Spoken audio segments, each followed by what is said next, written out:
get a fruit plate handed to you just now? Like, No, I made some little chicken cutlets. Yep. Did you not hit record? You little motherfucker.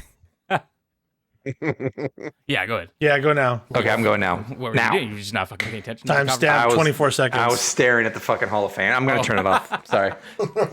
That's all. Fuck, That's all sorry. right. That's what we're I gonna know do. I have it on my phone. I'm staring down at it. Yeah. Joe's about to focus. have a very great story about chicken you're cutlets, good. and you guys You're good, buddy. ruined it. You ruined it. Nope. Why Not is at all. Oh, that's what Stephanie's wearing. She's wearing her ECW beret that she wore when she owned ECW. Hey, she's an ECW. Shut up. I you know what I think? I think don't pull attention away from Paulie. Can we do this? Stephanie? It's not her. It's not her. But you see the lady sitting next to her? I don't know what she's wearing. A lampshade on her head? I mean Triple H? What? No, who's next to that to the other side? Because they're Stephanie's left. I don't know who that woman is, but she's wearing like if it pans over. they're protecting their heads Sammy's from the got a elusive fucking flying great Vince beard, though, McMahon. doesn't Don't want to get She's shit sitting on to her the head. left of Stephanie, and she's got like a like. Oh yeah, that's Uh, Bianca. for- That's Bianca Belair. For context, for it about really? people Yeah, that that's watch. Bianca Belair. Oh, is it? I couldn't see her face. Like what? That's what she was wearing They've tonight. got a cowboy The little gimmick cowgirl with hat. Cargill and So Naomi for and those of you out Bianca. there in YouTube land that's going to be watching that's this on Saturday ridiculous. morning, She's like a as we record, she is wearing a lampshade. As we record, unscripted for Saturday for y'all to watch early in the morning. We are currently taping this during We might stay on for the the whole 2 WWE hours. Hall of Fame. Yeah, I don't know if we're going to do that. There's a lot to do, but we can't help but have it on in the background while seeing people like Paul Lee talking to Triple H and getting inducted. It's going to be a fantastic night. Can't wait to watch it all in full. But that's what everybody's talking about, in case you were curious of what's happening. And Stephanie is wearing an ECW headgear beret that pulling attention from Paulie, which I don't like. And Bianca Belair is wearing a cowboy hat that looks like a goddamn chandelier. That is true. That is what's happening. So, hey guys, what is going on? It's the in most wrestling exciting world? week of the year. I am pumped. It is finally here. My goodness. It's our little Super Bowl. It's the most wonderful time of the year. I was waiting for it. It really is. Most It was written for wonderful WrestleMania. time of the year. Yeah, exactly. It's like Christmas. Yes. It's better. I said in the- It's better than. I said in the Thanksgiving. text Better than Kwanzaa. chat this morning that we need to be focused because we've talking about so much has been happening this week. This could be like 3 hours and we could go off the rails. It's like, well, how are we going to structure? There's so much going on with it this WrestleMania weekend. Unscripted should be 3 hours, 2 hours. Let's just go, baby. What do y'all want to talk about first? What's on the what's scripted on the unscripted docket, so to speak? I can do the card. Yeah, let's start with the card. I'm excited for it. Yeah. We got. It's all finally together.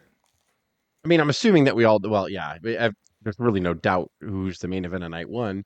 But we do have Rhea it's gotta be the Ripley tag team belts, right? defending her Raw tag team, her Raw Women's Championship, or the women's. It's called the Women's Championship. I don't know how they distinguish that. Women's heavyweight. I call it the Raw Women's title. Women's heavyweight title. She's defending against Becky Lynch.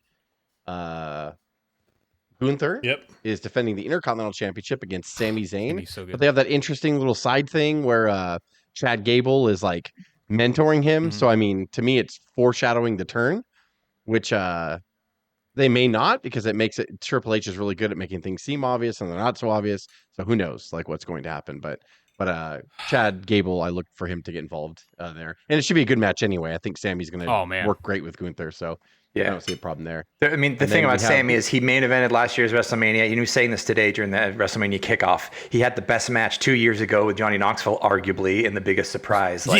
In Texas. He's like, I'm not an underdog. He could take that thing right now. Like he could steal a show with it. Yeah. So I'm excited for He's that. definitely got the 100%. talent. Then we have the match that I'm sure people will die. Things will be lit on fire. We have the 6-pack tag team ladder match for the undisputed WWE Tag Team Championships. We have the Judgment Day. They are the reigning champions. They're going to be in there with DIY, which will also be in there against the Awesome Truth, Miz and R-Truth. The New Day, Kofi Kingston and Xavier Woods. A-Town Under, Austin Theory and Grayson Waller. And the New Catch Republic, Pete Dunne and Tyler Bate. Yeah, there's people. Someone's gonna die, so that's all I know. And is there a mystery partner that's missing, or did they fill all the slots? That's what they kept teasing, but everyone's announced they were saying that it was a possibility that A-Town Under was going to be taken out somehow, and there was going to be a secret. Yeah, what was that about? That could still happen. And then with the Street Profits, it could happen. Because my question was, how do the Street Profits not get in there at this point? Well, they're in a 6-man. They're in another match. What? Yeah, you'll see when Jess gets to that. I think it's night 2. Oh shit! I think it's night 2. Yeah. Oh. Yeah. And then the next match we have is brother versus brother. Jey Uso against Jimmy Uso. Only the third time in WrestleMania history that brothers have faced each other. Only the third time in WrestleMania history. And they've happened 15 years apart. 10, 25, and 40. Bret Owens. That's right. Isn't that crazy? That's crazy, Kane and Undertaker, right? actually. So you got to count them, Kane and Undertaker. And then we have that's right. I'm sorry, you're right. 6-woman tag team match. We have Bianca Belair, Naomi versus the Damage Control. And we'll see maybe if Bayley makes a little scene here and gets a little irritated and comes out early. I don't know. Title's not on the line, right, Jess? No title on the line for that? No, that's a 6-man. That's what, 6-man tag. Jade is making her WrestleMania debut, and we'll see. We'll see how it all works out. We'll see if Jade. Look at that. Yeah, we'll see if Jade turns on someone maybe, or tries to set up a feud. I don't know.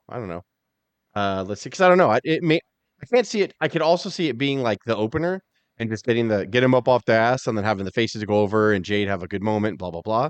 But I can also see it maybe again another curveball being thrown, because I think no matter what happens against Bayley, I think Damage Control is probably going to continue on. Yeah, it seems like they're a pretty strong faction, so they're going to keep going. And I can't see a reason for Bianca, Naomi, and Jade to stay together.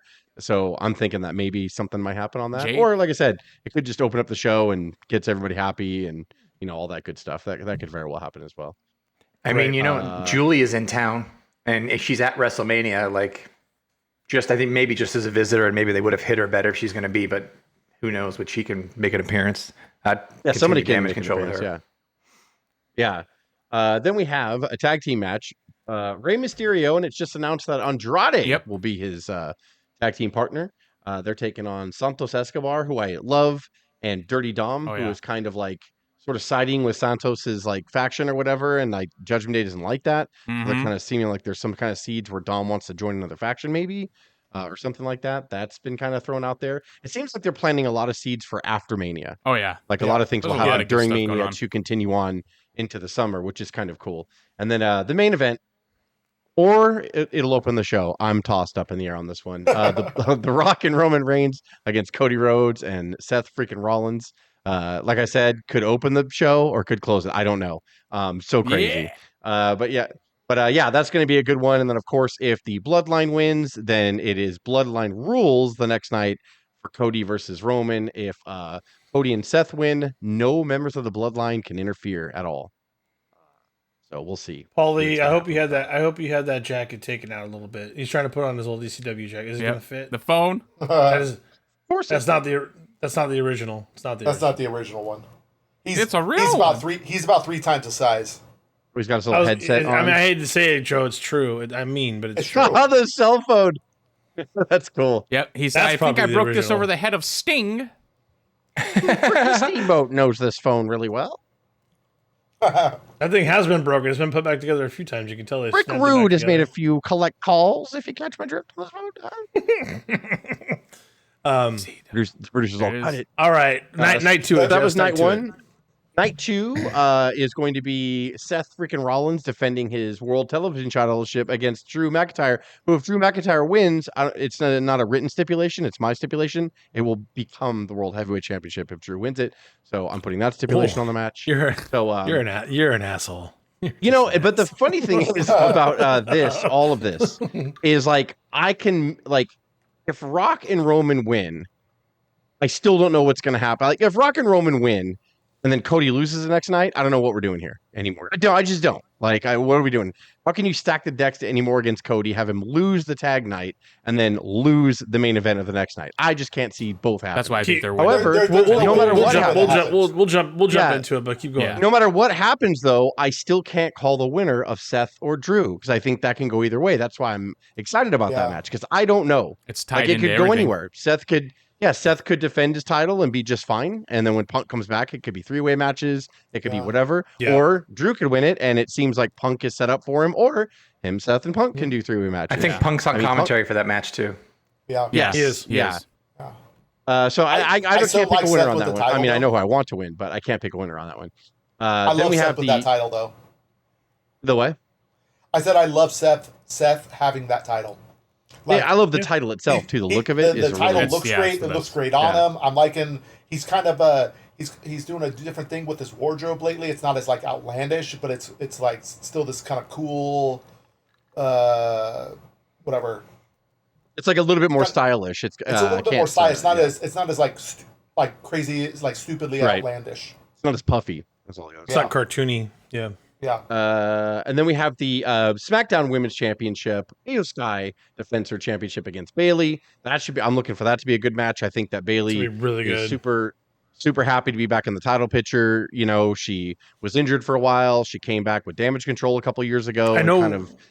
I know we're trying to get through this, Jess, but I think that this could be the sleeper of night 2 because I feel like they haven't invested as much time into the promo work as they have. At least they have put the time, and don't get me wrong, but Cody's all over it. Rhea's everywhere.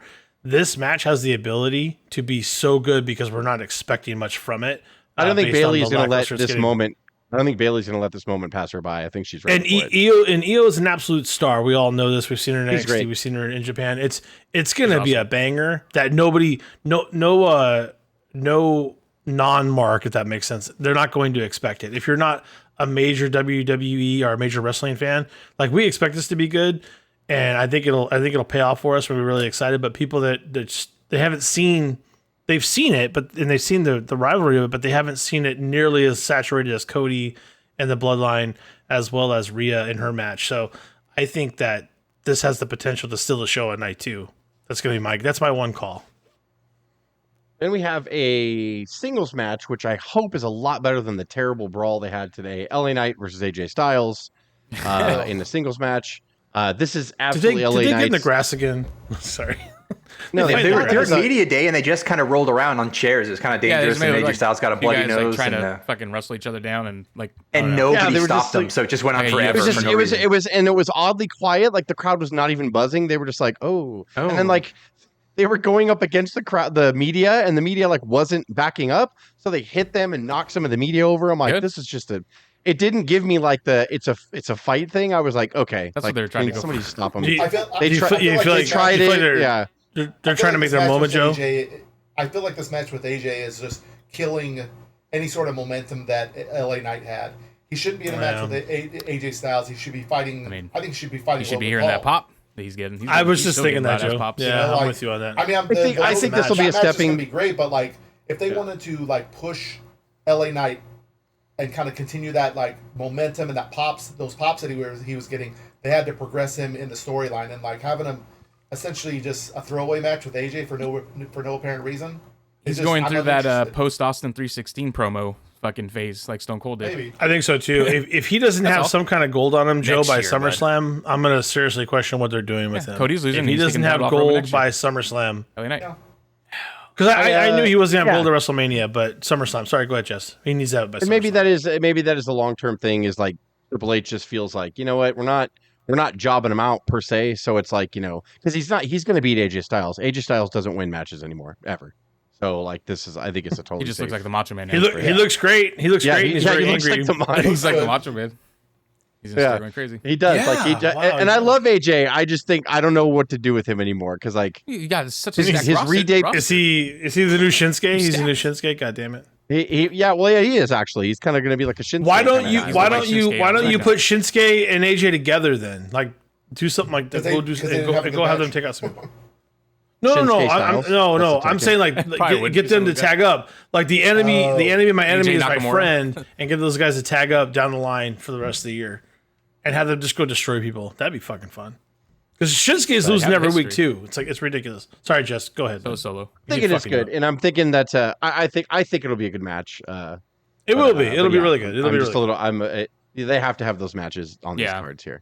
Then we have Logan Paul defending his United States Championship against Randall Orton, also against Kevin Owens. That should be really good. Oh, yeah. If just not for the chances that Kevin Owens gets to try to murder Paul, which would be funny because he's been trying to do it like all the time, and it's the best ever. And but Logan Paul's absolutely carrying his load. Orton's just got the legend kind of pop with him. He's doing great. And Kevin Owens turns everything. Logan Paul said today on Pat McAfee that wrestling Kevin Owens was harder than boxing Floyd Mayweather. He said by a long shot. And also Simon Taylor said that Kevin Owens is in his rearview mirror. He's concentrating on Orton. Orton's way more prestigious because I've already beaten Kevin Owens at the same time. Yeah. Fucking Logan Paul, dude. Like it's gonna be good. All the while it's saying we did $1.5 billion in revenue last year for Prime. I don't need to be here. I just love it. Said all of that in that interview, by the way. So this next match, hear me out. It's a 6-man tag Philadelphia street fight. Yep. If Karrion Kross's shit faction can't get over where they showcase, buddy. After this, I don't know what to do. The Pride, Bobby Lashley and the Street Profits will take on the Final Testament. I hope somehow. Is that their name? Mm-hmm. Okay. Yes. Okay. The Final Testament, I've been saying this for weeks now that it's all garbage, but that's okay. That's fine. Authors of and I think they started to tease a little bit of the Street Profits maybe splitting. They do this all the time, and then they don't do it. But maybe this is also the night where they split. It could happen. Maybe. Maybe. Continue the story. Because Ford's going to be the breakout star, and I don't know. What story is that? I don't know. No, I said Ford's going to be a star. No, what did you say? The Final Testament will continue the story. He's going to continue the story, and I'm like, what story are you talking about? If they break up the Pride, because that's the whole like underlying like storyline is everyone that's faced Karrion Kross, they've turned heel or went down a dark road. AJ Styles, Drew McIntyre. And how is Paul Ellering like 100 years old? It doesn't look it at all. To the Testament. Bobby Lashley should just be a single star, and I'm really sick and tired of them holding him down. I know. I want him to be. Yeah, he's over. And everyone knows that Ford's going to be the breakout star of the Street Profits. Yeah, and I don't know 100% why. What is Dawkins wearing? I don't understand it. His outfit is the most heinous thing I've ever seen. Like, I really am tired. Which one? The business one or the actual wrestling attire? Because yeah, it does. Yeah, not the business one, the wrestling one, when he wrestles in. Angela? It looks like I don't even know. It's the same answer. He doesn't care. It's like a Fat Man singlet, right? Yeah, if you guys haven't been watching the Montez Ford and and his wife Bianca, the reality show, whenever they talk to him, you can tell he doesn't have the same focus and drive as Montez does. It's different. We had a good moment though. This is working. Why do we change it? And Montez because we have to take it to the next level. Like if you watch them talk to each other, you can tell that they have plans for Montez because he has the drive and his partner does not. So you can see you always need a Marty Jannetty, You always need a Marty Jannetty. I always feel that's a really good analogy. That's a really good point. I feel like WWE's Triple H and WWE see that by the way too. Drugs. Yeah, like Marty Jannetty, Angela. Go on some crazy post. I think I killed somebody, or I'm trying to think of another tactic. Everybody needs an Anvil Neidhart, right? Oh man, have him go to a barbershop and just have him kick him through the window. That would be so awesome. Like they pulled out that set for no reason. Everyone knows what's going to happen. We're like, oh my god, Dawkins the only one who's like, this is nice. Because Dawkins doesn't do any research. He doesn't care. He's like, get a haircut, man. He's like, this is weird. Why are we in a fake barbershop right now? This is odd. He's all like, thanks, Montez. Fantastic. He's like, let's go home. A new haircut. Awesome, man. You got me a haircut. He's all, you brought a whole stadium full of people too? Damn, man. Mm-hmm. That's all right. Where's that's a nice jacket. Montez so infuriating. How did you do that? With the scissors in the throat. He's like, so funny. So fucking stupid, man. That's hilarious. What else you got, Jess? We're fucking up. This is taking forever. And then another match that I don't know if it's going to open the show or if it's going to close the show. Roman Reigns defends his title against Cody Rhodes. The rematch from last year's WrestleMania. For the undisputed WWE Championship, man, the stipulation, as I said before, is going to be determined by the winner of the tag match on night one.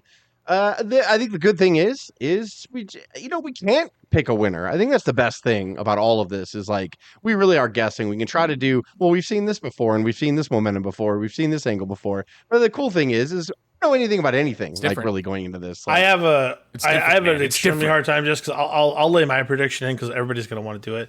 I have a hard time seeing Cody getting his ass kicked like this every week. That's what I'm saying. And not having him come out a on little top girl at the thought end he on died. night 2. A little girl thought he died. And Rock's been so Rock has been so fucking dominant in the best way possible. And it's like you have beaten this character down. But if they win the tag match, like to me, I'm like shit. So Cody could get his revenge and pin the Rock on night one. No, I think night one Cody and Seth lose, and night 2 Cody finds a way to prevail. I don't know how it's gonna work. I agree with you, Dave. But who gets pinned in the tag match? Is it Seth? I mean, so I think Cody does. I would say if Cody is going to win the next night, I say Cody does. Because it doesn't hurt him. Yeah. And if Cody gets pinned on night 1, Seth is most likely getting pinned on night 2, and on the opener. It'll be the opener. By the way, Drew's gonna be. He looks so good with the belt. He's gonna be the best champion ever. Actually, I like the thinking that Brock and Austin and Hogan and Cena are going to come back, and they're all going to come down, and it's going to be the biggest schmoz in the world with all like the legends. Everyone. And they're going to have all the old musical guests too. They're going to have like Limp Bizkit, Creed, Kid Rock. All of the same. I don't like. It won't be like that. They're all just coming out to help Cody. Be a couple, like Fred Durst. There's going to be a couple big ones. Like they beat Cody down, and then Roman hits the spear, and then all of a sudden you hear, yeah. There's no way. There's no way that Cena like Biker Taker comes Cena down, and Austin Cena have to comes be down. involved. No. Just Cena Austin. That's it. That's just like the whole Attitude Era. Just attacks. You think Rock Cena and Austin will be involved? Biker Taker comes down with Cena on the back. They've been speculated everywhere. Like they're like Stone Cold's been. I think it's going to be that match too. I think it'll be the tag match where they do it. I think that's what's Biker Taker comes down with Cena like holding him, like sitting on the back of the bike, like holding around his waist. God, and so can we just talk about, since we're just throwing conspiracies, the MJF, like The Rock buying the art piece from MJF's ex-girlfriend? Did you see that? That's fantastic. No. Actually, so on Twitter, the MJF's ex-girlfriend, Naomi something, Rosenblum or something, she's an artist, and she did a painting of Cody bleeding with The Rock in his face. And Rock on Instagram said, hook me up and hit my DMs. I'm going to buy that from you. And then MJF said, I can't believe this. Like, you stole my idea of strapping, of hitting Cody with his weight belt, and now you're buying a painting for my ex. Leave me out of this, Dewey. Dewey, called him Dewey. He called him Dewey. Yeah. And so then even during Pat McAfee today, Triple H was like alluding to the other place, and why would you go somewhere just to work less dates and take less money or whatever? And the crowd just started chanting MJF. So it's like there's that little rumbling of there's 1,000 fucking things that can happen. I was saying that he was. I mean, that company's so irrelevant that they bring him up, and then the crowd knows who MJF is. Yeah, AEW's pretty relevant, right? Like, good point, Jess. Good point. So stupid. But there's no way. Stupid. But it's so great. And by the way, they've already leaked that MJF is secure. He's not coming. He's already signed with AEW. Did they leak that? There's no way that they're going to allow him to leave. Yeah, he's already. It's not happening. Yeah. It's not happening. It's just hitting the marks, and Triple H knows how to hit the marks. He's hitting the marks that don't. Yeah, why would you want to do that? Why would you want to do that like Hogan, Hall, and Nash, and then revolutionize wrestling in WCW? Don't ever go for less dates. Don't do that. Stupid. It's stupid. You don't need to punch down. Like they can't fill a fucking arena. What else do you want? We talked about this, but with Netflix coming in 2025. And then if it proves that it's going to work, what are just is there the years that MJF signed up for? How many years has he? I don't know. They just said I don't remember which one of the. It wasn't Satin. I don't think it was somebody else like kind of that ilk. Said that he's been secured into a deal like that. It's they talked about. Well, here's what I think. Like he signed up for another stint at AEW. It could be 3 or 4 years, maybe more. But what I would say it's not confirmed that he has actually, and he's taken along with his injuries. Raw going to Netflix in 2025. If it proves that it's going to work and they will continue to carry it for for like a 10-year period, that's when I go, okay, MJF's got a spot. And for all we know too, that changes everything. For all we know too, that when he kept saying the War of 2024, his contract may not expire till later this year. So he could come back and finish his run in AEW and then leave. Like that could very well be. Nobody really knows, I don't think, when his contract's up. Like people suspected that he got pulled off TV because he's always said the the 31st of 2023 of December 31st. There's too many. Did he say that? I couldn't remember what he said. Yeah, he that's why he always said the bidding war 2024. He said my contract ends War on December 31st, 2024. 2023. And then I mean, But we've probably seen crazy things. Doesn't Khan have that in their contract where if they're injured they have to extend their contract anyways? Don't they have that? Or no? I thought they did. Yeah, what star said that? Some star said that, right? Like at the end of their, maybe it was the Hardys that said that. Like Andrade when he was injured. God, who? Miro, I think. I forgot. But I thought there. Yeah, somebody said that. Extend. So I mean, I'd like to see furthering all this shit too. I'd like to back see Dustin do something, show up. He's not going to, but that would be very cool to see Dustin show up. Yeah, for Cody. Yeah. What if that happens? What if Dustin comes back? Because I mean, I don't know. Maybe Dustin's contract's up in AEW. Nobody talks about that. So maybe he's expired. I know he just wrestled last week, but I mean, make more sense. Yeah, maybe he wrestled last week. I know he wrestled on AEW last week. I mean, Tony's cutting or something. So he needs to.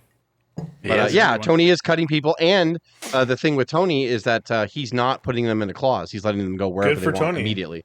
So he's just letting them go, and then that's it. There's no. I mean, there are kind of people that. So maybe he is letting Dustin go, and Dustin's going over, or heaven forbid that he just says, "Go ahead, Dustin," and Dustin's still with AEW when he comes back, and he just lets him go. Like, I don't know why. That would, if that was the case, yes, that would be so. I cool think to that open people the doors paint like Tony that. Khan to be this horrible person, and if he's anything, he's ignorant.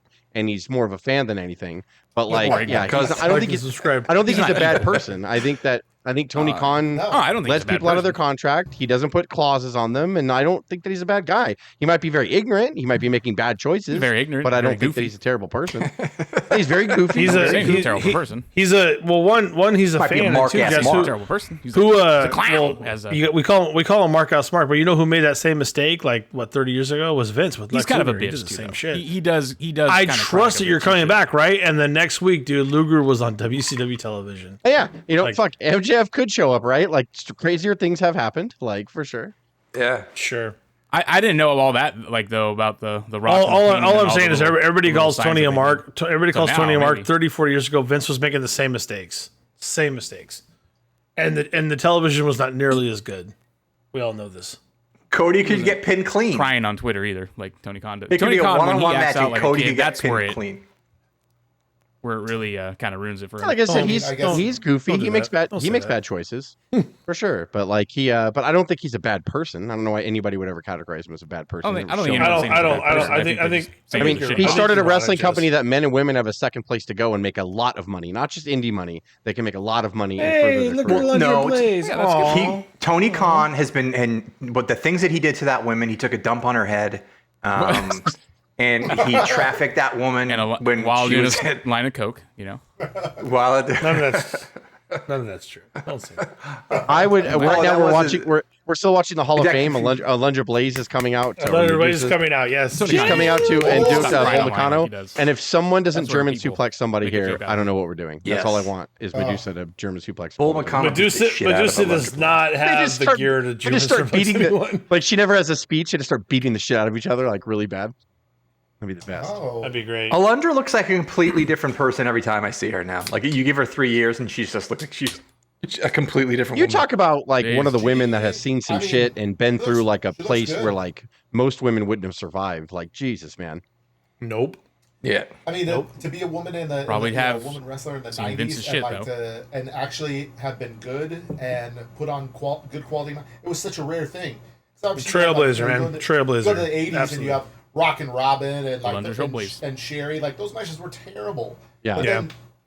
I'll never forget SummerSlam '94. Like her and Bull Nakano, like kind of. If it hadn't been for Owen and Brett, they would have stole the show. Like that's the truth. Yeah, without a doubt. We talk about that all the time. And Owen and Brett, I think. I mean, not that it matters, but ironically, that match was the first 5-star match that WWE had gotten in like 10 years or something like that. Like.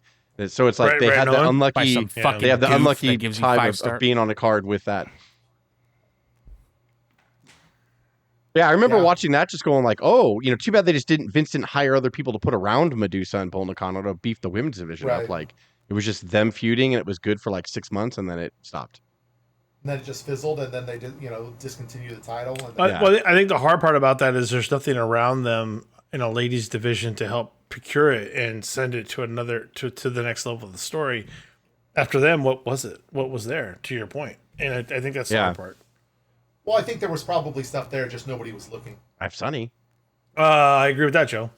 You know, I have Sunny. Yeah. It's like, Yeah, yeah, I you'd know, be right. Even- I know you have Sunny, but well, she's but even as good as that, even as good as Alundra Blaze and Bull Nakano's match was, it was still probably, I'm sure half the audience was still grabbing a beer.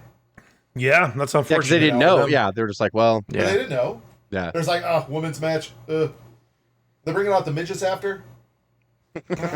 Sorry, little people. That's how people thought then. How was Paul Ellering in the second row? Joe, bring that mic real as close to your face as possible, playa. The AOP, you know, There you go. the best faction in WWE. Yeah, the but Final Test. that gives them second row seats at the Hall of Fame. What is that? And I said it before. How does Paul Ellering still look? Cross, man, He's going only places. 56 years old. Isn't Paul Ellering like 100 years old?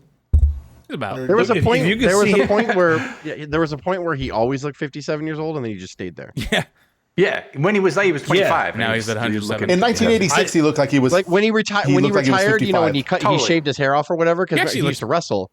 Pretty And then when he good there, stopped actually. wrestling, it's like then he looked 57 when he stopped wrestling, and then he's never looked a day younger or older than 57. Look at him. since Look at him in the pan right now. Yeah, he He's- actually him looks. and Karen Cross in the second row, right behind Andrade. sunglasses on He and looks the same. then. His Wall Street Journal like clenched in his hand.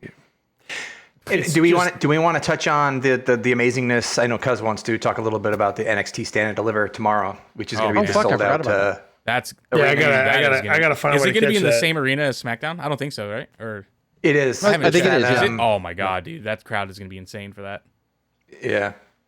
It's I gonna be actually awesome, believed you. man. They closed that ECW arena, but Cuz was like, "Is it at the old ECW arena?" And that for a second, I was like, "Is it?" And I was That, like, "No." I thought that would have been cool. I just thought maybe Yeah. since it was NXT they would have done that, but NXT it has no problem packing an arena.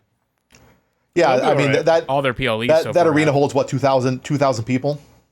Oh, and the ECW. And I think it's yeah. been. I think they've closed it. But yeah, Yeah, no. that- Well, I'm they sure had they that have. WrestleCon show yesterday on. Someone was streaming it on Facebook Live, and that was the ECW arena. They had it in there. Oh shit! Oh, okay. So they. Yeah. Okay. Yeah, Did they Matt or- Riddle that was would've been on cool to there, go Mustafa- That'd have been cool to go to Mustafa Ali. WrestleCon in the old ECW arena. That'd be yeah. kind of badass. Oh my god, Yeah, RVD that's was smart, wrestling yeah. there. Yeah, it was cool. I'm feeling a little feeling a little short between the legs that we're not there, but you know, As I was I'm watching some of the disappointed. pictures or whatever, like today, like in just the people I know. that they call it the world now, the Yeah, the museum was WWE set up and everything. I'm like, oh shit. We Yeah. saw that. We Joe, saw the Nitro it set. worked out that you didn't get tickets though, since you're laid up. Yeah, There's people you'd that be can't see Joe. sitting there Joe was rolling laid around. up. Bullshit. I would've made it Like, happen he'd be in a because- wheelchair, like and getting to the front of the line, getting beer and like all Dude, that stuff. we Like, would Joe have got VIP service. We would have been. We'd sit be on the wherever you floor. want. Joe would be on the But floor. Joe couldn't have cooked for us. So it would have been a Don't disaster. think I'm not going to milk this for as long Yeah. as possible. I was already making plans for the summer. I'm like, Angela, I Joe want to go to would- Magic Mountain during the summer. I'm gonna keep this, scoot around on the scooter so we can So funny. cut the lines. Yeah, better so, go to Disneyland So with tell that shit. people that are watching, Joe, you tweet and blow out your ankle, right? Yeah, it could be. in a street fight, Initially, right? it was supposed to be a fracture, street fight. Yeah, get an ankle lock. You know, Got you, great. He got you on that one. He got you. Right. Pwah. could be some torn ligaments. Who knows? Laid up. I want to be I think Tom's gonna- it's growing pains. I think Joe's growing up. Yeah. Yeah, it's called getting old. Yeah. Whoa, that's not what I said. Oh. Well, no, it is. When you're 46 and 50, 60 pounds overweight, you don't go play soccer. That's just Don't what do it, happens. Kobe. Don't don't try play to dunk, soccer. bro. Yeah, don't do that. Don't do it. Man. So what's the NXT match you're looking forward to the most? Cause Trick and what's his face or Braun Breaker? The tag match with Braun Breaker. Condo's coming Corbin. out. Sorry. I know that's what I was watching too. Axiom and Nat. Whoa. Talk about somebody who Just doesn't put her look makeup on. fucking Jimmy Hart. Like, Wait, that's not her, is it? She Is looks it her so daughter? different. yeah, that's full. Yeah, she's lost a lot of weight like a Wow. few years ago. I remember seeing She's way some, different. She looks like Carrie Sane right now. She put the makeup on. It looks so cool. I know. Where's her hair? I want the green hair, dude. I want the green. She still looks young too, kind of. Like Yeah, she looks. I know well, she's you know, older, obviously, but Don't look at the weenus. Everyone's talking about Bull Nakano, by the way, if you're watching and listening at home. Bull Nakano and as I making said, her way Bull down. Nakano's to the coming Hall out. of Fame. Luncher Blaze attacked her. No, just kidding. German suplex. My God, She's dead. She's dead. she just threw in a trash can. no. They hugged. They Wow. didn't Oh, she suplex, headbutts they her. hugged. She absolutely looks amazing. Yeah, she does. I had the biggest crush on her. I believe that. Oh yeah, big That's time. cool makeup. I like it. Like, Did you see any clips from like the Josh Barnett's Bloodsport with Shayna Baszler kicking the shit out of I saw a Slamma little Match? bit. No. I did, yeah. No. Was it good? Yeah. I hope that catches fire. Like Shayna needs a boost. I'm so glad she was able to do that. Yeah, that's awesome. Who'd you come down with? Open door. Forbidden door. Shotzi? No, was it Shotzi? Someone accompanied her down to the ring. There was also and Nick Khan was backstage. Oh, nice. What's her face from Raw? Oh my god, the one that was with Trish. God damn it! I cannot fucking. She's with Shayna now. She tag teams with her. Yes, yeah, she tagged. Oh my god, I cannot fucking think. She just came from NXT. She was with Ruby. Ruby? Wow. No. So not Ruby, not Shotzi. Zoe Starks. There you go. That's what I said. Yeah, Starks. Oh, did you? I didn't know. yeah. No, I heard it. I heard it. I was over 2. British piece of shit. Craig, I heard it, Craig. I back your play. Thank you. Yeah, 100%. Damn red coat. Wow. Whoa. Hello. Watching too much Netflix documentaries there. That's the thing. I've always wanted to do like the smaller events. There's just too much going on like in that WrestleMania weekend. It's Yeah. Yeah. It was like when Dolph Ziggler beat Speedball Bailey and one like in that blood sport kind of stuff. That looked kind of cool too.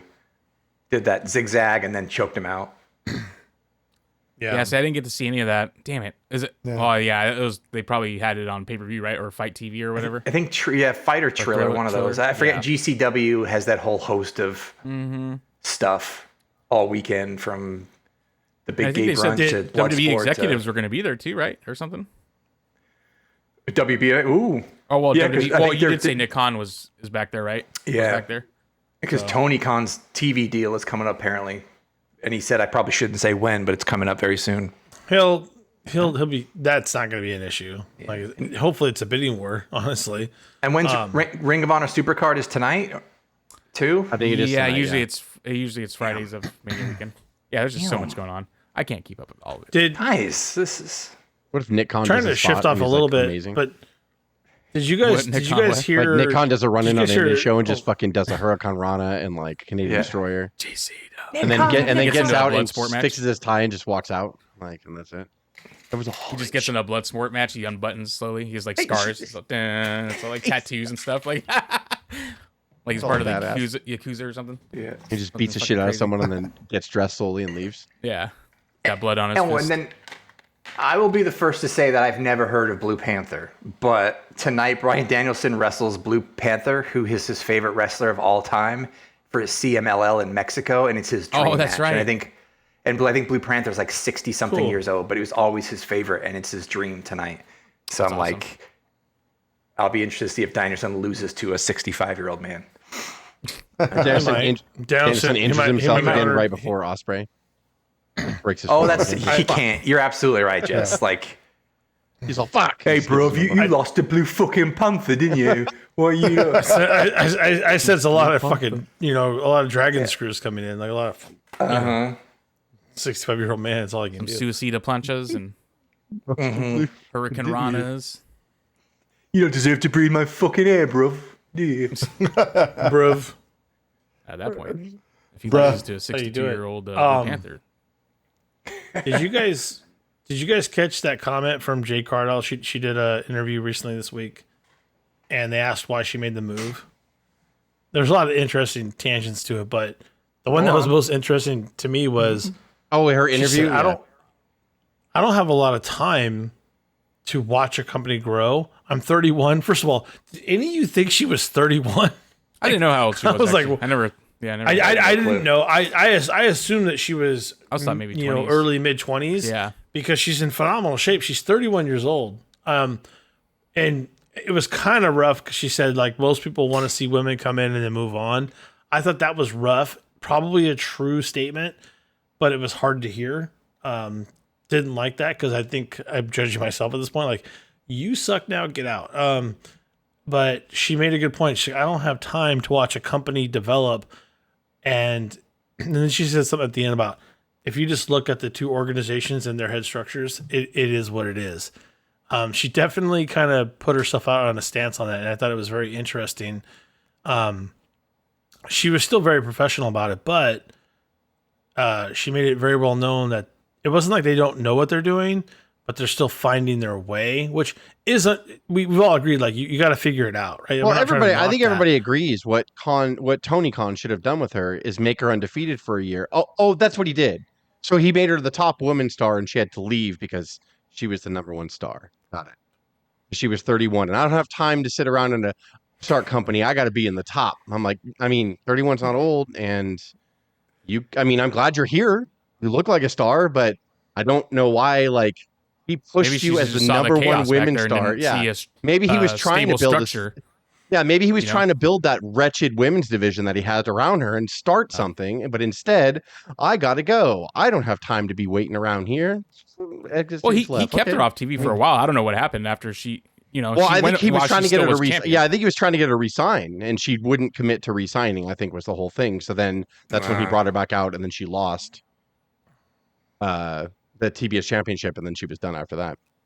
So I don't know what other push she fucking wanted over there. Like, that's fine. She wants to move on. That's great. Will WWE know what to do with her? Absolutely. It's a massive machine. Yeah. Like, you're in the right place, but I don't think I heard the same thing. She heard Dave. She made mention of the machine in the interview. She said, "Well, the machine here is totally different." That's what it is. Yeah, for sure. There's no question about that. Of course it's different, but like, yeah, it's also. But I don't think it had anything to do with her age. People just want to see you and go. How old's Bailey? How old's Sasha? Like, they're 31, 30? Like, they're the same age as her. Like, at least. Becky's what? Becky's 58? 59? Something like that? Whoa. Whoa. Becky. She'll come to your house and kick your ass. How old's Rhea? Rhea's late 20s, right? Like, what are we talking about here? Like, what are we talking about? Maybe. Yeah. Well, WWE is different. They don't care right now. AW I think some of those women still have to perform at a high level. Like, you know what I mean? And Jade didn't wrestle hardly ever. Like, she was undefeated, and they let her go in there in 30-second squash 50 plus matches or so. And you kind of see that. That's why the companies treat these talent like they do. It's like if Tony's too nice, which he kind of is, and you invest all that money. You need to make sure she had experience in the ring before doing that, You invested 2 years in her, and she just leaves the first chance she got. Like, you gave her everything. She sounds like she heard that's the way women used to get treated, so she's acting accordingly. Yeah. Like, there's no way Jade has experienced anything but comfort, like in her time with Tony and here, like in this company. I think she's just referring to I think that's how they used to get treated. Obviously, like, the WWE is gonna they're gonna do something with her, but I think that she's gonna find out that the women's roster in WWE is crowded. Yes. It's crowded, it's really crowded, there's a lot of really good wrestlers there. Like, there's a lot of really they can only do so much. They're not just gonna like oh, Jade's here, like we're gonna strip Rhea of the title and give it to her. It's like, no, they're gonna make her earn it. There's a lot of talent, and so maybe now you're a small fish in a big pond. Yeah. She seems like she's got talent. I still question her longevity. I haven't seen her have too many great matches. Oh, wrestling, so we'll see. But I know she's been training. She's been training. Yeah. She's been, rolling around with the mat with some of the greatest of all time. So, she's an athlete. There's no way she doesn't have the tools. She looks like a megastar. No, absolutely. But, yeah. I look for her to do something awesome, at Mania. So, like, we'll see. Hope so. But if you had to do a comparison between her and Monet, debuted in separate companies. Oh, yeah. It's like night and day. Jesus. It's like Monet's losing them viewers when she comes on. Unfortunately, wow. You got to turn her heel. Like, I don't know why. Just don't even start as a face. Actually, I was going to text you that. I was going to text you that on Wednesday. I was going to text you that on Wednesday because she came out and she did another awful promo. And then the way she was talking to Willow was coming across as like a face. And then she was coming across as like, the heel that interrupts and they're arrogant or whatever. And I was like, I was like, she's got to be fucking heel, right? Like, she's got to turn heel. Like, there's no way. She like, just needs to be. She seemed like she was absolutely telegraphing. If she's not telegraphing, her babyface runs worse than I thought. Like on the mic, she's worse. No, her babyface. Who is the one? Who was in the group with Willow? Because they almost gave she almost was rolling her eyes at Monet. Who was it? Was it Willow? Statlander? I think it was Statlander.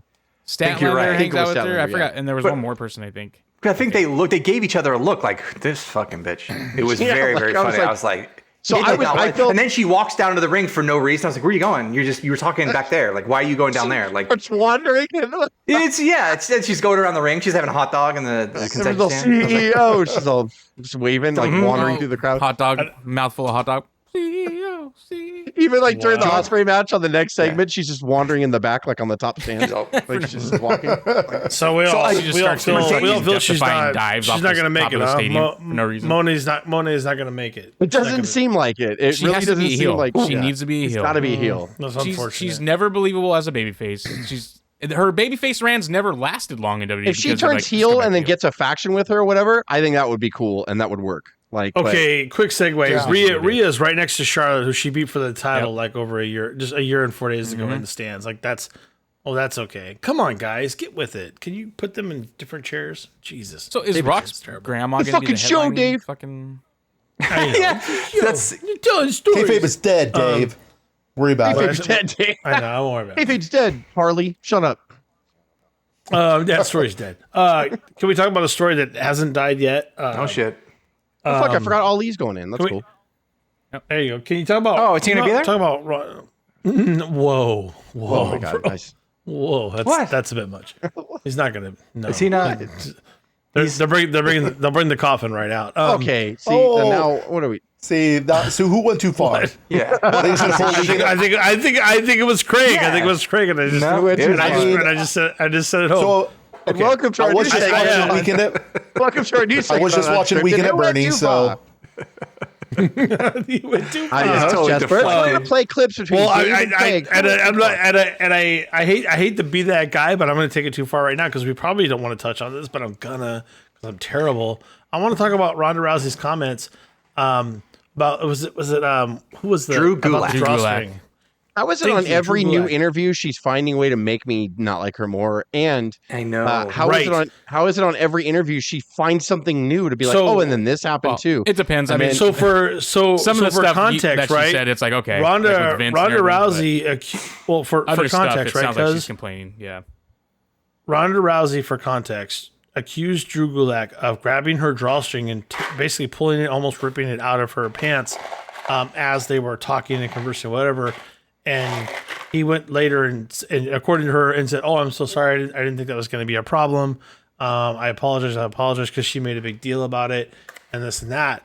And according to Gulak in a Twitter statement, he said, "Yes, at one point, I did touch Ronda Rousey's drawstring off of her sweatpants as I was shaking her hand, and I apologize profusely for getting too close." I'm beginning to wonder, like, what's true anymore.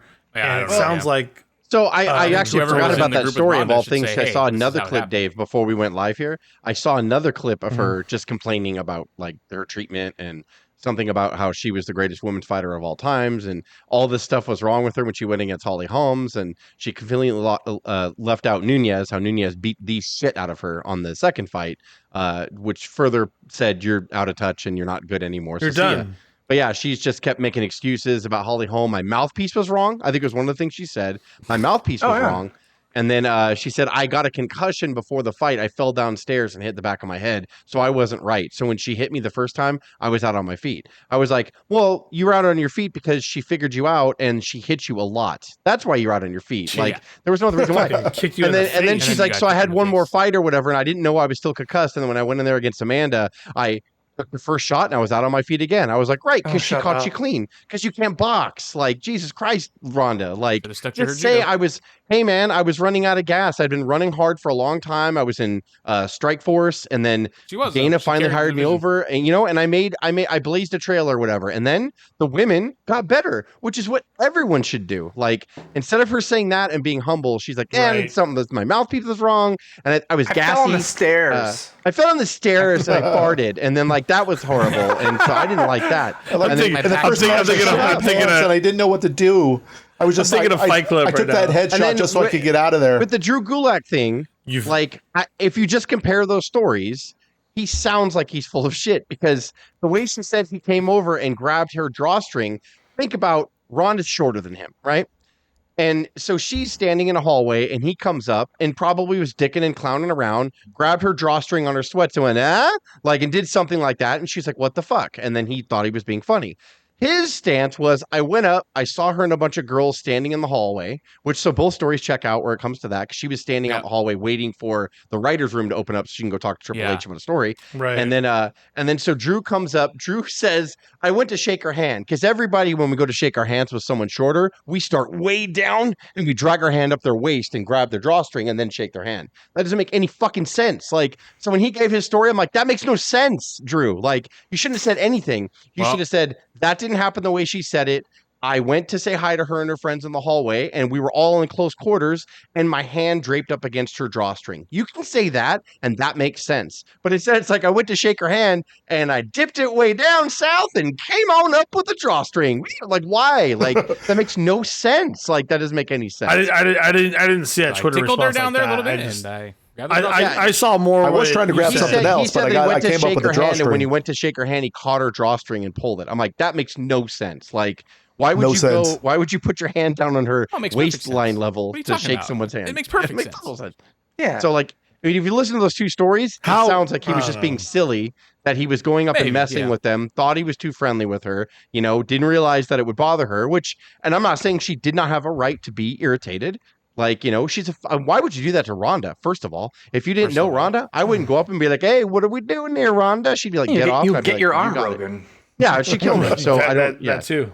All of those things. Yeah, I just think it's weird. Yeah, like Dave said, I don't know what's true anymore. Like, it's like you hear something happen. The only ones that can come forward is that group of friends that were with her. Have them come forward. She's kind of ridiculous. I feel. But then half of them side with her, and then Drew. Well, what the fuck now?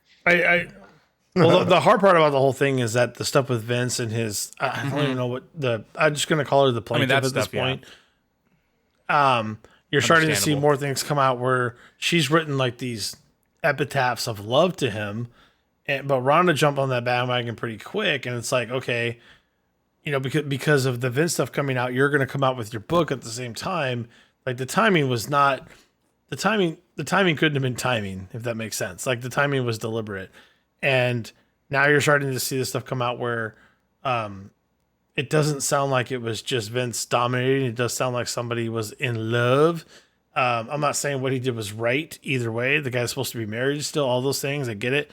But at the end of the day, again, I think it just comes down to I just don't know what to believe anymore, because nothing's true. 1 week I'll be like, wow, the stuff he did was horrifying. And then I see how this plaintiff is professing love to him in pages and pages of documents, and I'll do whatever for you. Draft. And I'm like, oh, and it's like, okay, well, when did you say I don't want to do this anymore? I don't like hanging out with Johnny. I don't like you. I don't like you.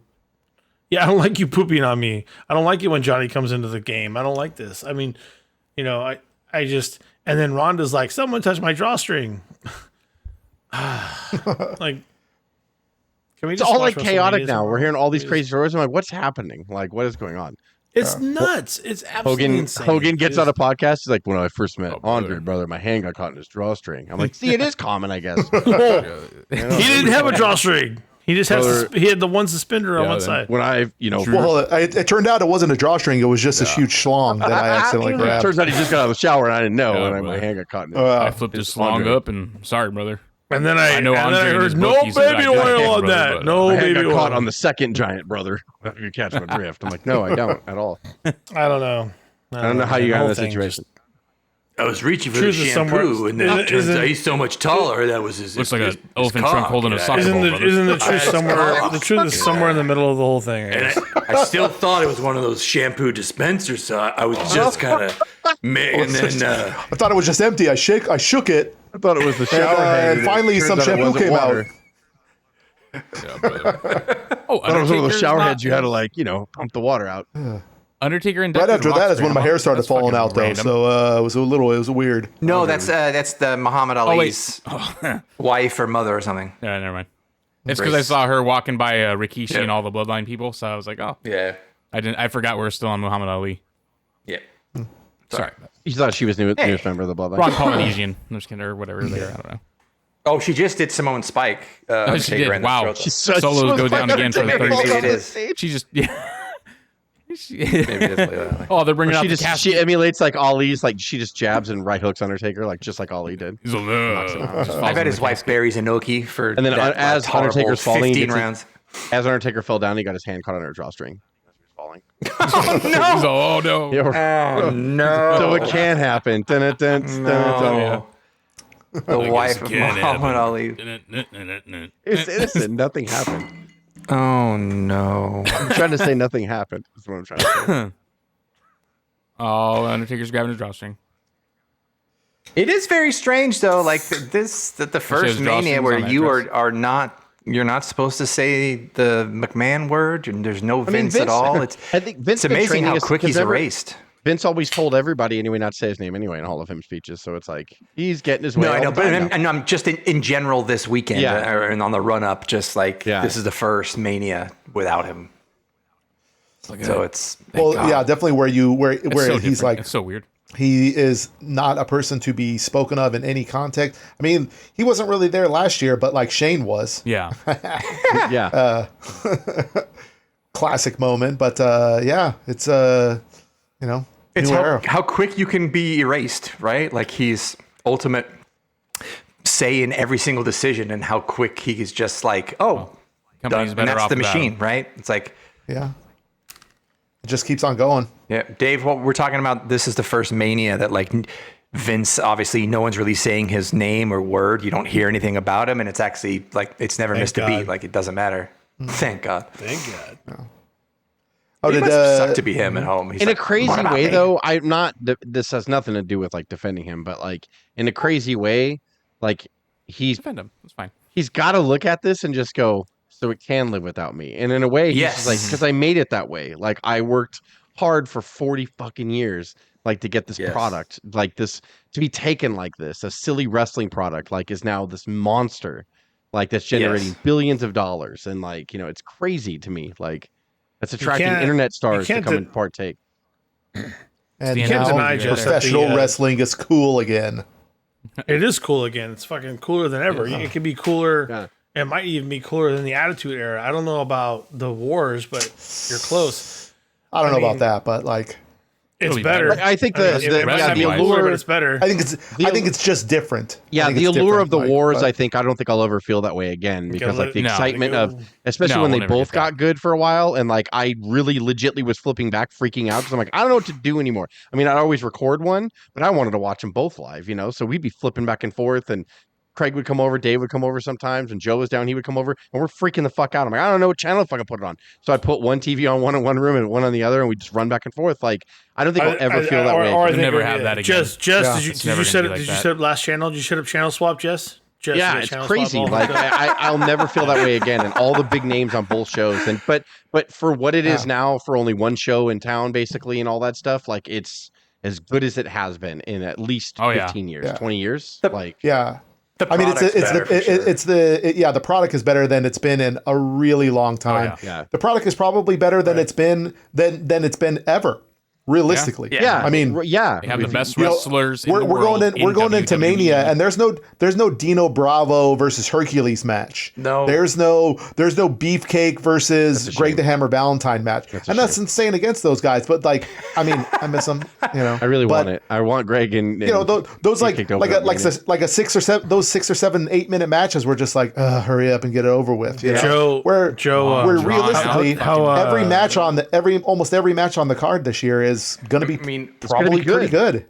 And then we really only had Mondays, and we did have I don't know if SmackDown was around, but you had SmackDown came around Thursdays or whatever. SmackDown came around in 99. 99, yep. But now you've got Raw Mondays, NXT Tuesdays, Wednesdays national TV, Thursdays national TV, Friday SmackDown, Saturday national TV, Sundays PLEs. So there's literally 7 days a week of top quality fucking wrestling.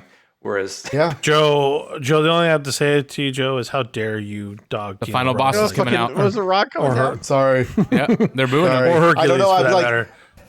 I just have a little chest. I'm trying to get the little chest body pain here. Can I get the Hercules body with the with the redness? The bloodline. Little red Hercules. You already have it, bro. They're chanting Cody at him. No, he's way bigger. I got a lot of work to do. Why is he interrupting Muhammad Ali's mother? He's like, get out of here, you piece of trash. It's time for my grandmother. What is happening? Is this the Kane thing where they're trying to get her off the stage? It's not possible, at least. Oh, yeah, like, all right. What's happening right Cue now in the the Hall of music. Fame? What is happening right now? Whoa. He just caned her. Oh, no. He gave her a belt. No, it's sorry. Oh, they presented the belt. Oh. Of course, there's a what is Brahma that bull belt? on it. Why would it not? Oh my God. Wait, what's going on here? She's giving it to him? She's like, what the fuck am I going to do that? And Cody's in the front row going, am I going to get whipped with that too? I'm going to get whipped That'd with be this so too. funny if that was his like happen. line. He goes, "I just have one question. What the fuck is The Rock gonna do with this piece of shit?" And throws it at See her. what I'm gonna say here. It's like, my husband was the most recognizable person in the entire planet, and you just gave me a booing him. gold fake belt with a bull on it. Is that right? What was it? Is this an award? You want a boo? He's gonna start cutting Are they promo. booing him? He's like, you want a boo? Are they What's booing going on right now? here? Yeah. What is going on here? Okay, Panda Cody, camera two. Panda This Cody. is- Cody's right there, Aw. ringside. We He's right sabotaged in the the front best row with unscripted of the Brandy, year. yeah. Fucking Hall of Fame. This is terrible. Yeah. Like we're just watching. People are going to watch this interviews, back and they'll be like, what the fuck? I saw the Hall of Fame last night. Did everybody watch the CM Punk interview? Oh, and no, I saw fuck, I pieces forgot of about it, that, but too. that was huge good. deal It this was week. good. The CM Punk interview, I just watched it yesterday. I was like, this is awesome. It was I really know. good. It was really good. So good. Like, Makes him I kind of thought- likable, right? I thought I thought he was very likable. I was like, dude, I'm on board, man. Nobody's I like better. Nobody's better on the gift of gab than CM Punk, man. No, that's his Nobody's better. gig though, right? Like he gets Yeah. in trouble somewhere, and then he always goes, "It was them, but me." Just like Yeah. the same company he did fucking 10 years ago. It was them, not me. And then he went at Yeah. Cole Cabana's thing. He always fucks up somewhere, and then he does a big podcast and gets all this thing. That's his. He's great on the mic. My God, like CM Punk can sell himself like crazy. Someone pointed out, like, okay, so Punk, you said you need to take care of that guy because you don't want me to take care of that guy. And Tony Khan was actually running the fucking all in when he's all take care of that guy. He's like, what do you want me to do right now? And then he's like, oh, because I'm CM Punk. And then he's like, would you talk to Cole Cabana? He's all, not without a lawyer. It's like, okay, so you take care of everything and you wouldn't talk to Cole Cabana without a lawyer. Like, you're a bitch. Like He's a you're. bitch. He's a millionaire. That is He's a millionaire bitch. That is both sides. He's just That is both sides of your mouth for sure, Craig. I agree. However, every time he gets on the mic, he fucking hits a home run because he's a goddamn He did. asshole. Because Yeah, no, I thought it was great. I was like It riveted really the whole did. time. I'm like, All the clips, I was like, "Fuck, man, maybe I was wrong. Maybe he's a good guy." But I was like, "No, he's fucking not. He's like, he's He's one of those guys that are really talented. We've all worked with them, right? But they just can't. They're not I mean, comfortable I'm sure he getting was along with telling other people. the truth about the stuff he said about WWE. when he was Straight, first- straight. I'm sure there was straight some alphas, stuff. bro. Yeah, for sure. He's a I- straight alpha. So I'm sure, just like he said about AEW, I'm sure it's the same thing. There's some stuff there. I'm sure some of the guys there are amateur. I mean, that's what it sounds like. I mean, Right, look at Adam Page. right. Adam Page is no. the fucking man. I love him. And apparently, I guess I thought that stuff was interesting. Was like, if it's true, like the Adam Page, the promo or whatever. He's like, we went over all of this stuff back and forth, and then he goes out there and goes into business for himself, and basically just kind of like, and I can, you can kind of see AEW's a little bit.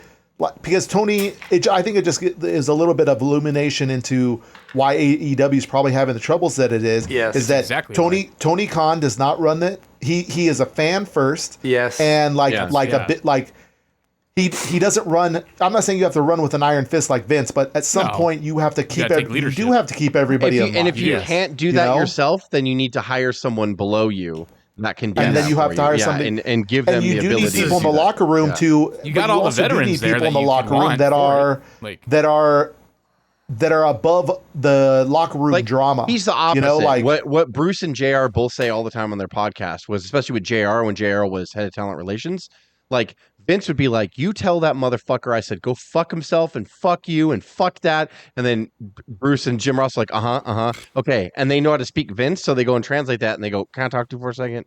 Vince McMahon right now just thinks it's not the right time for us to do this, and he knows how to speak it. But that's the way Vince was. Vince was like always thinking about the future. I don't give a fuck if so and so's uncomfortable. Fuck him, because that's Vince. He's like, I'm thinking about going public and shit and doing all this other stuff, and fuck you, and that's the way Vince was. And then Bruce and JR had to be like, or tell that motherfucker if he doesn't want to cut the promo, he can go fucking die. And then Bruce is like, Vince said, with all due respect, he would like you to do it the way he asked you to do it. And like they had to, brother.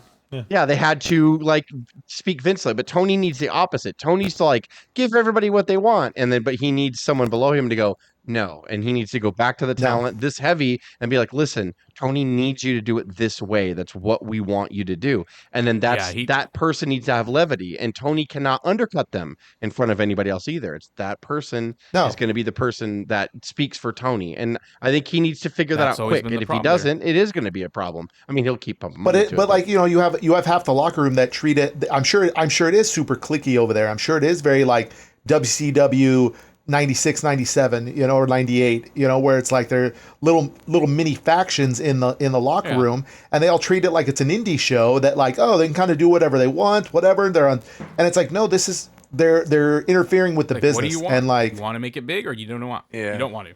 Like that's what Tony. Well, they don't necessarily like. They don't see the big picture of it, and you have to have a big picture, a big picture person there. Their height that's on a grown up in the room. Their height on the indies is all they need. I was number one in the indies, so I'm number one here. It's like, if Tony Khan doesn't perpetuate the fact that no, I want this to be a major step up from the indies, and if he doesn't sell that and have a locker room that enforces that, then like Joe said, there's going to be cliques everywhere, and they're all going to be doing different things, and there's going to be different clicks versus, depending on what TV segment they have, and they're all going to be on different rhythms, and no segment will match the other segment. And you know what I mean? That's why the storylines from week to week will gap. And like, it's because every week they'll be like, you know what? Last week, what we did was stupid. Let's do this instead. Yeah, let's do that. And then they do it, and it doesn't make any sense with what happened last week.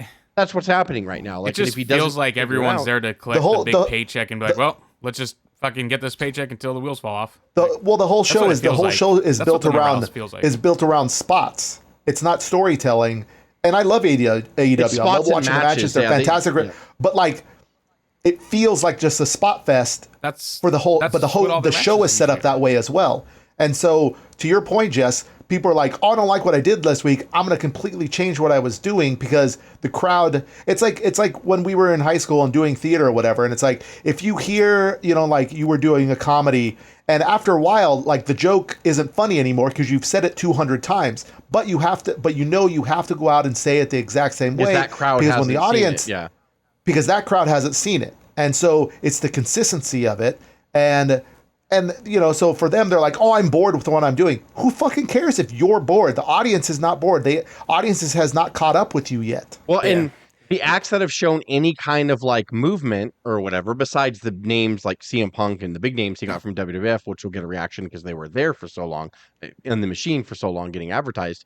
Like MJF, when he did the character work with Adam Cole, over as fuck. Like over as fuck, man. Like it's a Orange Cassidy from the beginning. Orange Cassidy never betrayed who he was. You can not like that gimmick, but he does the same thing every week, and then everyone can do it with him. Everyone can put their hands in their pocket and then do the half thumbs up. And that's the thing that he does every week with the audience. Like, and it's just those people are getting over. Toni Storm is a perfect example of somebody who just decided to do it her way, and she does the same thing every week. And like it makes everybody, and you got to learn how to mature it and advance it and make it a little different. But she does the same thing every week. Now I think the people who don't do that stick out more in AEW in the bad way. Like, because I'm just like, well, you're not. All the other ones are mainstays. All the other ones are doing the same thing, and they're not betraying their gimmick from week to week. They're nurturing their gimmick. They're doing what their gimmick would do every single week, and that makes sense. Yeah. All the other people that are fighting that just don't look good anymore. And I think that's where the separations come, where it's like, yes, half the company that people are like, we would get aboard with that. And then the other half is like, we don't like that because they just do random shit every week, and I don't know what they're doing. Like, and it's really sticking out. CM Punk had a great thing, and he was saying like, it's not a viable business. If you're not in a business to actually sell tickets in towns, what are you doing? And I was like, shit. It's like, it's kind of, they're truly not selling tickets. They're just trying, they're doing it in front of people and just doing it for TV. They're getting a lot of money from the network I disagree slightly with that. I disagree slightly. Like, I get that having sellouts, and WWE is taunting that they've sold out 13 straight weeks at, on Raw, SmackDown, all those kind of things. And that's great. But the TV deal is number one, and Bischoff has proven that model from the get. I disagree a little bit, but I do, Craig, to your point, like don't try to fucking get a 40,000 seat stadium if you're only going to put 1,200 people in there. Like, don't do that. Yeah, you gotta not. You know, be doing like that. do something more intimate. Well, do you something need that's going to shows. pop You need better. So now, actually, you know, it's funny because you can be. You need to grow. You can be smarter Like, about that's it. the thing. But yeah, exactly. If people are not invested and won't even go to the show, you will not have a television show. So it's Yeah, no, and that's in the that thing. respect, it's absolutely true. It starts with butts and seats, which is like it does. Nothing crazy, no, but not it matters. Not really, dude. Like And- Bishop and didn't have to- butts and seats in the Disney Center, and he was getting it over, you know, on TBS and other places. Like you're talking like 200, 300 people. ECW had a television deal, and they couldn't fit anybody in that place. As what I'm saying is, he needs to. You have to be better about picking your venue because the TV That deal is for matters sure. most. If you have 2,000, you have a 2,000 seat arena and you fill it, even if you give away the tickets, then it's fine. He needs to be a little bit better and be like, hey, I'm gonna go Dallas. to so and so arena and fucking and try to sell 20,000 tickets, and you can't do that. Why don't you hop across the bin where it's only a 3,000, 5,000 seat arena in some cow town where people will drive to because they're diehard fans and sell it out? Sister I think he just Abigail. needs to choose the venue better and he'll be okay. The TV deal matters most above everything. It's not the gate anymore. I think we've talked about that over and over. It's not, the gate is not the deal. Even though places like WWE, they're on a different level. They can go anywhere and sell it out. They're not, we all know that they're not on that level. So he needs to be better about picking smaller venues, more intimate venues. We talk about all the time with concerts. Well, where are you going? Oh, I'm going to see this band. Oh, what's the venue? It can't be like Forum. No, it's more intimate. It's only like 500 seats. And they go and people love it because they're diehard fans. Wrestling's the same way. AEW can do that, but he can't, to your point, Craig, he can't pick a 10, 20,000 seat arena every week. He can't do that. They're not going to sell. They don't have that kind of clout right now. then I think then there's no focus on marketing and selling out on the local level, Yes. right? So it's like Vince had Yes. decades of experience in whatever the market was, whatever you're picking, sell it out. So it's like if AEW is not even doing that, it's a bad look, and especially in this day and age of social media when all that like black covered seats and stuff. So if you're only going to run 3 times a week for TV, sell it out. And if you can't sell it out, find a team or something that can Stick sell to it the out. hottest wrestling cities and states. Like that's what he should do, and go to smaller arenas and I just. think do that. Keep I doing think that. he did. I don't remember a couple months ago. I think he hired someone like a logistics director that is going to figure that out. do that. And they've at least some of these venues they might be contractually obligated to because you have to sign a deal months out or whatever. Right. They're putting tarps up like on the top to cover the top. So at least the camera. So now they're sandwiching everybody down in the bowl. So when the camera gets the overshot, they can go 360 and you don't see empty seats. I've been noticing and they did a that lot. for Knoxville for SmackDown a couple months ago when I was there. No problem. The entire top of the basketball arena, that's okay. Yeah, so I guess Tony is investing in somebody, they're putting tarps up, which they didn't do before. They would just have the empty seats and they turn the lights off so you couldn't see it. But the camera wouldn't dare pan because if it did, you're fucked. So now on some of their venues, I've noticed they've put everyone down on the bowl and they've blacked out the top, but tarped it, not like laid tarps over the top of the seats, but put a wall up, like a curtain, a massive curtain, so you can't see with the and with the saturation of TV and streaming and everything else. If Tony can consistently produce I'm just saying 1 million viewers on his shows every week, if he could figure that out, his TV deals will stay. It's just, you're not going to get that in most places. There's too much TV. There's too many options out there. Like I always thought that Collision's a mistake. The third show's a mistake. They shouldn't have done it. Rampage. I don't know why they did it on Saturday. Yeah. Get rid of Rampage. I mean, yes, but I mean, if you didn't get Collision, you wouldn't have that problem. You could make Rampage your secondary show that you could care less if people watch, or make it Ring of Honor or whatever. I just Collision don't know why. still gets better ratings than Rampage too. What does say it again? Collision gets better ratings. Well, than it Rampage does, but I mean, but that was the third show. It's like they already had Rampage, so move Rampage to Saturdays if that was your concern. Yeah. If Saturday gets a better audience, but they didn't, and they took on a third show. I mean, that's what they should have done why? originally. You're spreading yourself out thin, and then to Punk's credit, he said Tony's Tony only separated the brands to keep the people who were fighting apart from each other, and Punk's that's not going to work. That's not going to work. If you're just doing a separation, if you're not doing a separation because you want because to me Collision should be in those intimate venues where it's got its own voice, right? Yeah. So when I watch Dynamite, I'll watch it in a regular arena. It looks like a regular wrestling show, with their pyro and their screens or whatever. But Collision would be Minus cool if we 8,000 tuned in and it was in like a unique amphitheater. Yeah. And like they had every week was a different kind of amphitheater, a different venue. I'm not necessarily saying Club La Vila. I'm just saying like, something like that. Or maybe Club La Vila. Like, you know what I mean? Like maybe or do it like NXT. maybe. Just do it in the same. Yeah, that's their thing. Collision is like this cool fucking show that will go wherever, and like, well, fuck it, we'll do it. We'll put a ring in a mall, let's do it. We'll fucking put a ring on a boat, let's do it. Like I think that would be fun. Like, and that would be a different way to move tickets, and it's a different experience. Like, oh, Collision's coming. Oh, fuck, they're gonna go down to the, whatever place that you would never think it would be. Let's go. Like, that's kind of Right. and it only needs to hold like 3,000 people or 4,000 or whatever, and then it could be its own voice and its own energy. And I would love that. But instead, like they're trying to make it like Dynamite. And I don't know how in WrestleMania. Well, it was it was just a dumb idea anyways. So instead of fixing, and this kind of circles back to what we started with, like instead of fixing the locker room problem and like, having a hierarchy and creating a locker room that listens to you. And it's like, when you tell them don't fucking do that, they don't do it. Yeah.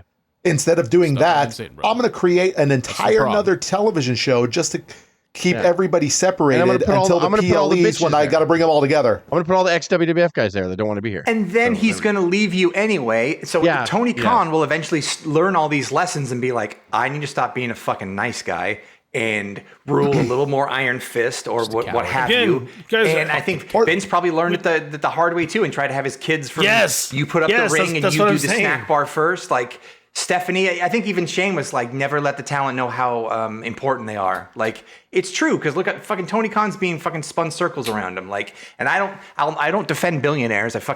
They're billionaires for a reason because they've stepped on taking that money from people. But like or they inherited it from their daddy. Yeah, correct. But like so he needs to get because I bet his dad is a son of a bitch. I bet his dad. I bet his dad runs that organization with an iron fist. Yeah, his dad. And old Tony gets it's kind of like letting Adam Page get in their way. Checks. Yeah. Hey, Craig, you might get this, Craig, but why don't you go set up some cones for a little drill that we're gonna do later on? I appreciate it. Yeah. What's that from? No, I know. What's that from? Shit, I'm sorry, Dave. Oh God, I'm sorry. It's never mind. I'll tell you later. I appreciate it. No, it's. Oh, is it Ted Lasso? You can't. Yes, it's Ted Lasso. Fucked. But you can't practice because you're hurt. Ooh, Mike Rotunda. Oh, I'm glad to see. Well, Mike Rotunda, my heart breaks for him, and I'm glad to see that Barry is still here too. Mm-hmm. Yeah, I mean, especially because like Barry would have been on on a lot of people's list to not be here still. Yeah. For smoking, choking. He's one of those talents that, dude, like this he was just natural at it. Like he understood it, a son of a wrestler, so good. A son of a wrestler, a daughter of a wrestler. You have such a big name. And his dad was Blackjack Mulligan. And like, but Barry just fucking had it, man. Like he was so good. Like, man, like just watching Barry, especially when he was younger, I'm like, Jesus Christ, he's good. He was their Braun Breaker back then. You can see the pain Bray Wyatt, Doc. No, I haven't. I did. I mean, it's what you thought it would be. It's sad and like you can't believe you're watching it. And does Wyndham have any kids in the business? I don't think so. I could be wrong. No, does he have any kids? Period. I'm not sure. I think he has to. Yeah. Wow. Interesting. I just love he's got a hat that's like at least 10 years old. He's wearing. I do like. I mean, obviously. What happened with Bray is absolutely terrible. But I mean, I do like stars like Mike Rotunda going in because like you kind of forget like how world traveled he was. And like, we tend to think about like the stars are the only ones that are deserving of the Hall of Fame. Because I remember that one year when Coco went in, there was this massive uproar. And then when Hillbilly Jim went in, there was this massive uproar. And I'm like, they paid the same dues that everybody else paid. They had to stay away from their family the same amount of nights. And I always hate that too, because like, they're in the Hall of Fame because they did a very, I don't want to say it was a thankless task, but like unselfish. that like without those guys, they became the fodder, but you like didn't there know wasn't how good they were in boosting up the main talent. Like that was their job. But even more than that, like they created this the like, I guess, layers to the product. Yes. You know, like they became characters within the product, and like they did their job. Like Hillbilly Jim, as much as I didn't want to watch a Hillbilly Jim match, everybody, you know, ain't nothing but a country boy, and everybody's kind of like the crowd is dancing. Like my guilty pleasure, it was always like, I hate Hacksaw Jim Duggan. I don't want to watch a match. I don't want to see snot flying out of his nose and him sticking his tongue out and eyes crossed. But if I was in an arena and he walks out and he starts singing ho, it just comes out naturally. I'm just, yeah, ho. And you just do it. All of those guys had that. And and on top of that, it helped having those guys, having the Cocos and having the Hillbilly Jims and the JYDs and all those guys that were just a step above enhancement allowed Vince to go and destroy the territories because they were already stars in Mid-South. They were already stars in Oklahoma. They were already stars in Florida. And he put them on the top of the C card to sell those out. It's like, Coco can't sell out in New York, but in Memphis, or maybe not even 100%. Memphis, maybe in like, you know, or whatever, in like I don't know, in like Atlanta, the outskirts of St. Louis, you know, in some like 3,000 seat venue in the outskirts of St. Louis. Put Coco on the. I'm no Coco. He's a name. Yeah. And to me, that's why those guys went to the Hall of Fame, because without those guys, those are the building blocks of in a weird the empire way, that Vince created. That was their thank you for all the territory work they did. That was Vince's way of saying like, yeah, sorry, I fucking took your jab. Like, you know, I took the territories away. But you look at a guy like Rotunda, like he was former television champion. He was like, when Vince first started the Rock and Wrestling Crusade, him and Wyndham were tag team champions. Like it just doesn't like people forget. I forgot about that. And then Wyndham would go and he won the NWA television championship. He won the world tag team titles with Steve Williams over there. And then he came back. Western States Heritage title. He what? The Western States Heritage title. Was Western States Heritage champion. And then Rotunda went to WWF as IRS and then won multiple tag titles with Ted DiBiase. And so like it's you just forget that. What else do you want a wrestler to do? How is he not deserving of being in the fucking Hall of Fame? Just because he's not Hulk Hogan or The Rock or whatever, it doesn't matter. Like they all deserve it. Anybody that was either on an ice cream bar or got their own Slurpee cup at 7-Eleven goes in the Hall of Fame automatically. Yeah. These are rules. Those are the rules. I didn't write it. I didn't write them.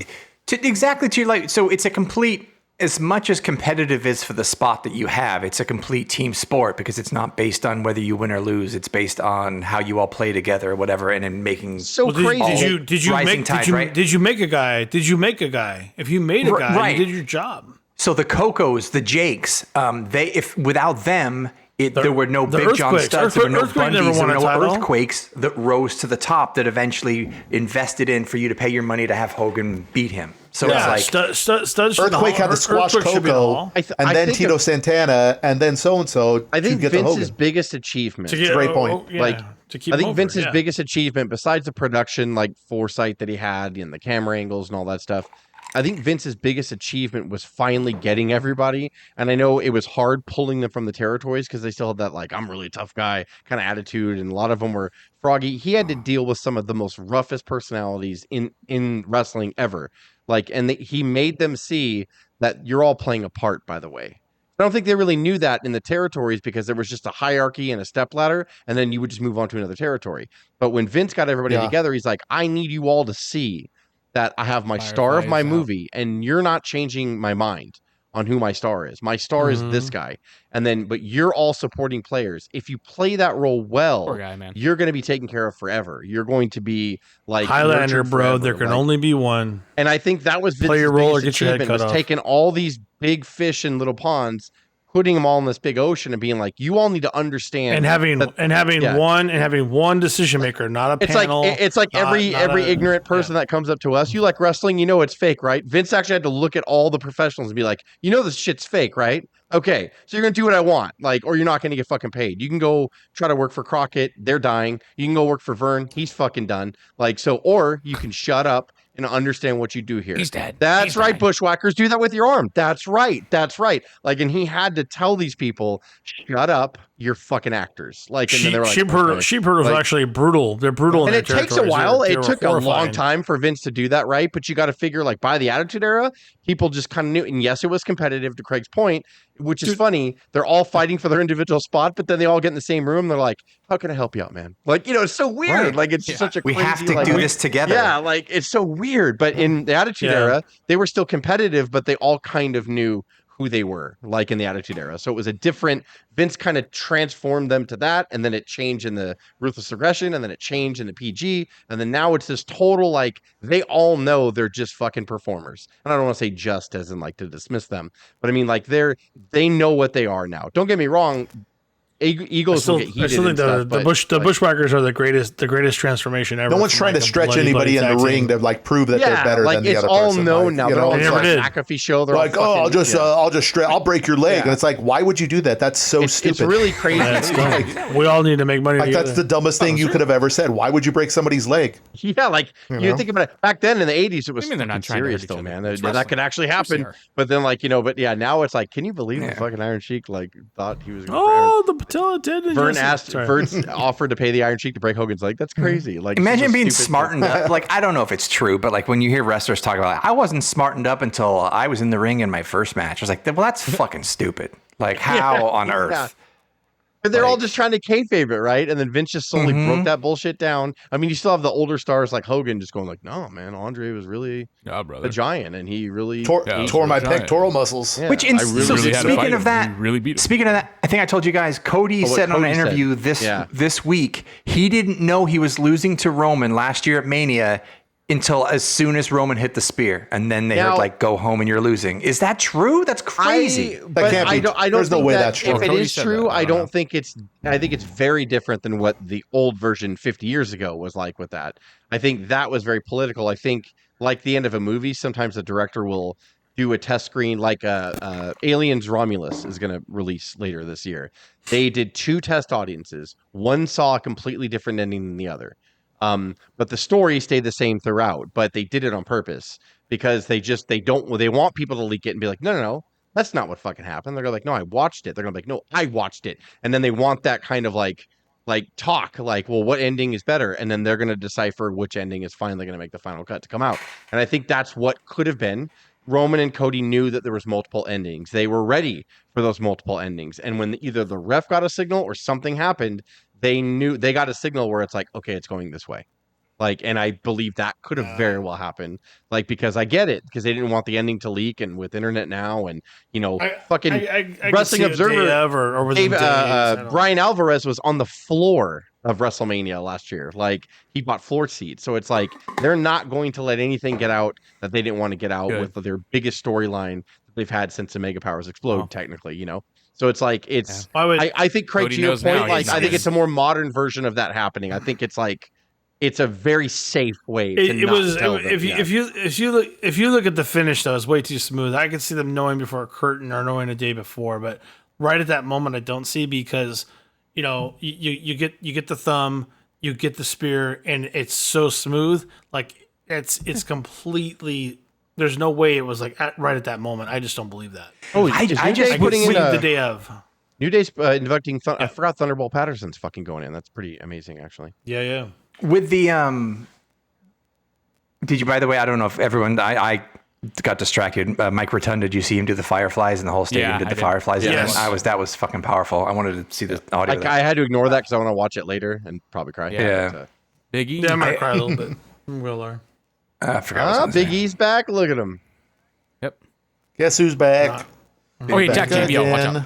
Oh, that's so cool that they're going to bring in He's Thunderbolt back. Patterson. Thunderbolt Patterson. And we talked about regional stars before. We talked about indie stars. Like Thunderbolt's like he was like the original Junkyard Dog. Like when I first saw Thunderbolt Patterson, it was actually at Slamboree '93. They brought him back as a legend back then in '93. And then when he moved, I was like, that's fucking JYD.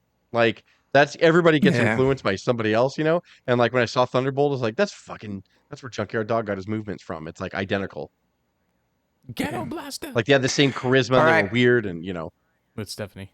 Should we wrap it up? An hour and a half, guys. Yes. WrestleMania weekend, WrestleMania Unscripted. WrestleMania brain now says Thunderbolt on it. I'm like, Cody's that's not losing. why you- Just change the hat every time. Change It it changes like per the induction, like it said Ali. I'm like, that's not even U.S. Express. Yeah, she just It's like a motorcycle mask. U.S. Express. It's all obnoxious and hangs off. It's like not even meant to be. I'm like, God damn it, Stephanie, wait, ruining everything. All right.